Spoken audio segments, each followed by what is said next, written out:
Hey, what up, everybody? Steve Breach coming to you. WWE got a TV deal. Not the WWE network that we've been hoping for, but WWE is launching its own reality show on the E network, Totally Divas. The divas that are going to be featured are none other than the Bellas. I think we finally found out why they came back to WWE. I know that a lot of, what was it, about a month ago, it was right before WrestleMania. The Bellas just showed up on Monday Night Raw. They came back. The word on the street is WWE was trying to rebuild the Divas division. They were admitting that they didn't have anybody in developmental to bring up. And they were trying to reach out to all the chicks that had left, like Eve and Maurice. Maria came out in an interview with Figure 4 Weekly that she had been offered a contract, and as she was mulling over signing it, it was sort of pulled off the table. She said that the plans were to bring her back to be involved in some sort of a chase for the title that was going to involve some sort of a Divas tag match to start off the whole angle. But she was interested in coming back to WB, and she pretty much said that she was going to sign the deal. Just when she went to sign it, it wasn't on the table anymore.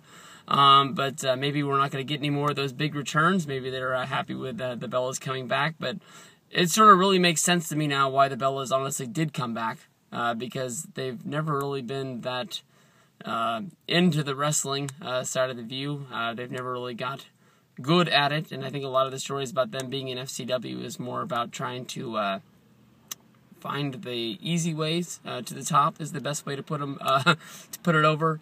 You're gonna have Natalya on there. Natalya honestly is the best women's wrestler in the WWE. Might be close to being one of the best women's wrestlers, I guess you can say, anywhere.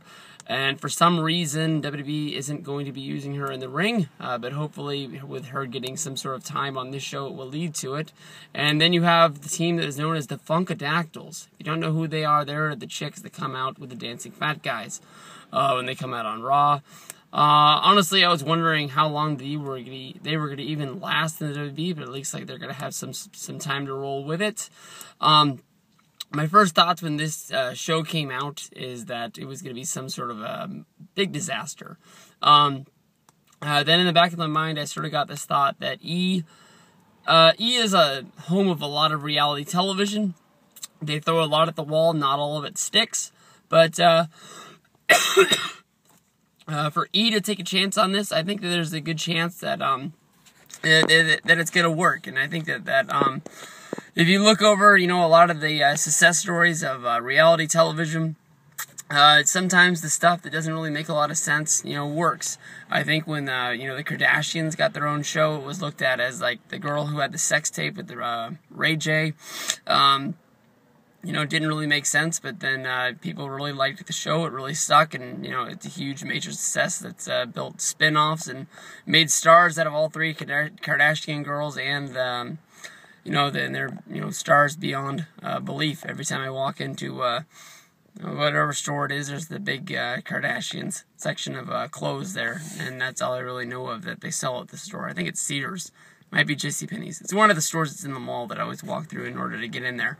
And it's the only reason I would ever see it if it wasn't to be there. But, I mean, as far as the other shows, I think E also blew up with the Anna Nicole Smith show, which is a show that should have been the biggest disaster in the history of TV, that people just really got stuck on it. I think it went for 3 seasons, had major ratings, and made everybody in that, a whole lot of money, and pretty much blossomed Anna Nicole's career one more time. In the end, I don't think anybody's going to buy a pay-per-view. I don't think anybody's going to watch Monday Night Raw. But I think for these 5 girls that are going to be on this show, I think there's a good chance that they become, bigger stars, that maybe blossom into something else. Maybe that's what the Bellas are really hoping for. Probably the Funkadactyls as well.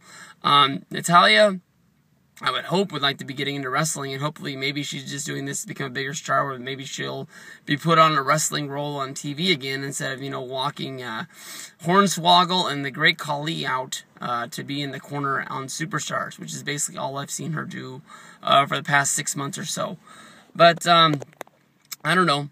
I don't think anybody's going to buy TV or buy pay-per-views. I don't think he's going to make TV, but I think there's a good chance that this could catch on, could become a big star. Hopefully they'll work some sort of feuds into this show, maybe even show some wrestling. Maybe they can't show matches, but maybe they could show clips of matches, and maybe get something over for the next little while this show is running, though. At least once it's over, maybe like Tough Enough, I would expect them to have some sort of a pay-per-view match out of this. So maybe that is the one bad thing for the people who actually buy the pay-per-views, is them having some sort of feud that is going to produce something on pay-per-view. But that's really all I can think of it. But I was really surprised when I logged on to Yahoo this morning to see the main stories of the day. And it wasn't number 1, but it was number 3. WWE and E signing a deal. I was really surprised to see the Funkadactyls, the Bellas, and Natalia on my front of my Yahoo screen. But we'll see. What do you guys think about it? You guys think it's a major disaster? Who out there still wants to see Legends House? I honestly would have watched Legends House if it was on TV. I'm probably one of the few marks out there that honestly would have signed up and paid whatever I had to pay to get the WWE Network. But I would have been watching. I would have checked it out. Why they haven't put that out on some sort of a DVD, I have no idea, because it's been 2 years. It was already shot, it's filmed, it's in the can, it's ready to go. Just plop that sucker on a DVD and let me have it. Peace out.